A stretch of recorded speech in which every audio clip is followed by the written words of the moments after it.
இன்று 4வது நாளாக தொடர்ச்சியாக சாகும் வரை உண்ணாவிரத போராட்டம் என்ற வகையிலே உணவு தவிர்த்து நான் நினைக்கிறேன் சுகாதார ஆலோசகனுடைய ஆலோசனைகளையும் தாண்டி ஒரு சில சகோதரர்கள் இந்த தொடர் உண்ணாவிரத போராட்டத்தில் ஈடுபட்டு கொண்டிருக்கிறார்கள். அவர்கள் இந்த உண்ணாவிரத போராட்டத்தில் ஈடுபட்டு கொண்டிருக்கிறதுக்கான பல நியாயமான கோரிக்கைகளை முன்வைத்துத்தான் அவர்கள் இந்த உணவு தவிர்ப்பு போராட்டத்தில் அவர்கள் ஈடுபடுகிறார்கள். அவர்கள் தற்பொழுது இந்த உணவு தவிர்ப்பு போராட்டத்தில் ஈடுபட்டு கொண்டு இருப்பது ஜனாதிபதி செயலகத்துக்கு முன்பாக. இப்போ ஜனாதிபதி செயலகத்துக்கு முன்பாக இருக்கும் பொழுது ஜனாதிபதி அவர்களுக்கு தான் நேரடியாக இந்த பொறுப்பு இருக்கின்றது. ஏனென்றால் அவர்கள் கல்வி அமைச்சுக்கு முன்பாகவோ பிரதமருடைய அலுவலகத்துக்கு முன்பாகவோ இல்லாட்டி வேறு எவருடைய அலுவலகத்துக்கு முன்பாக வேறு எவரிடமும் நீதி கிடைக்கும் என்ற நம்பிக்கையிலே போய் அவர்கள் உண்ணாவிரத போராட்டத்தில் ஈடுபடவில்லை. அவர்கள் ஜனாதிபதி அவர்களுடைய வாசலிலே தான் இருக்கிறார்கள். அந்த வகையில் இதுவரைக்கும் ஜனாதிபதி அவர்கள் இந்த இளைஞருடைய கோரிக்கைகளை கவனம் எடுக்கும் வகையாக ஜனாதிபதி சார்பாகவோ இல்லாட்டி எவருமே இந்த இடத்துக்கு அரசாங்க தரப்பால் நான் எனக்கு இன்னும் வரவில்லை.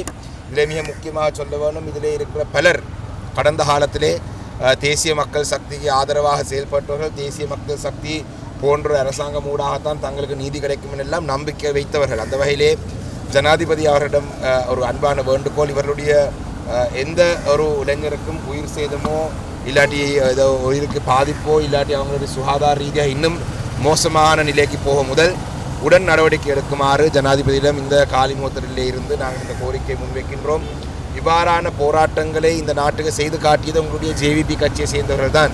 இன்று உங்களுடைய போராட்ட வடிவங்களை அவர்கள் உங்களுக்கு எதிராகவே உங்களுக்கு எதிராகன்றதையும் விட உங்களுடைய கவனத்தை ஈர்க்கும் வகையாக செய்து கொண்டிருக்கிறார்கள். அந்த வகையிலே அவர்களுக்காக நீங்கள் இந்த இவங்களுடைய கோரிக்கையாவது குறைந்தபட்சம் கேட்டு அறிய வேண்டும் என்றதை இந்த இடத்தை நான் சொல்ல விரும்புகிறேன். நன்றி.